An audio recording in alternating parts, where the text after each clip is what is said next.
আক্তার সাহেব, আপনি আজ হাসপাতালে? হাসপাতালে আসবো না মানে? এরকম একটা দুর্ঘটনা ঘটে গেছে, আমি বাসায় বসে থাকতে পারি? যখন জানলাম আমার কোনো বোন হাসপাতালে অগ্নিদগ্ধ হয়ে কাতরাচ্ছে, তখন আমি জনগণের নেতা হিসেবে বাসায় বসে থাকতে পারি? এটা কি কোনো দুর্ঘটনা আক্তার ভাই? অসম্ভব। এটাকে দুর্ঘটনা বলে চালা দেওয়া যাবে না।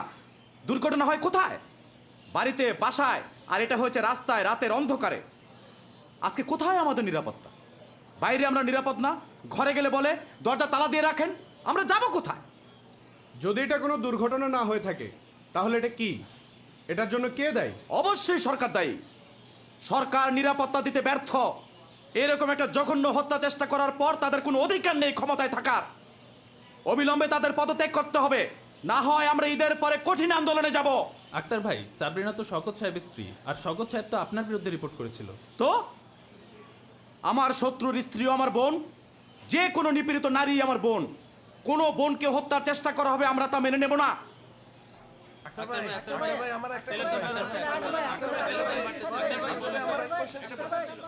আজকে দেশের জন্য এক গৌরবময় দিন।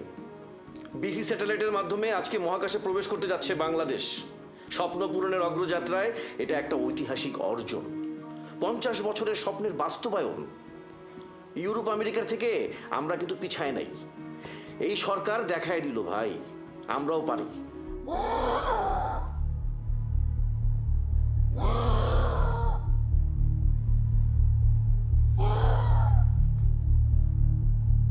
সাবরিনা, সাবরিনা, কি হইছে?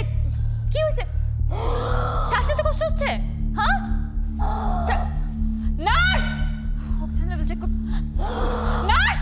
সমালোচকরা যাই বলুক, এই সরকারের আমলেই দেশের উন্নয়ন আজকে দেশ থেকে একদম মহাকাশে গিয়ে পৌঁছেছে। হ্যাঁ, আপনার কি অভিমত? দুর্নীতি যে হারে বাড়ছে, নারী আর শিশু সহিংসতা যে হারে বাড়ছে, না, স্যাচুরেশন লেভেলটা মেনটেন করা যাচ্ছে না। আইসিইউতে নিয়ে যাচ্ছি। Oxygen below 40।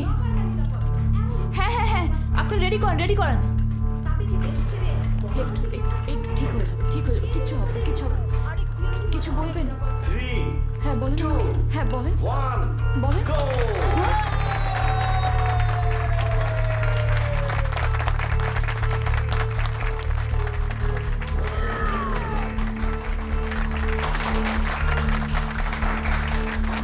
ওর কি ব্লাড প্রেশার সাপোর্ট লাগছে? জিসিএস কত? অক্সিজেন সাপোর্ট লাগছে নাকি? Sabrina, are you okay? She has been raped. What? Okay rape করা হয়েছে।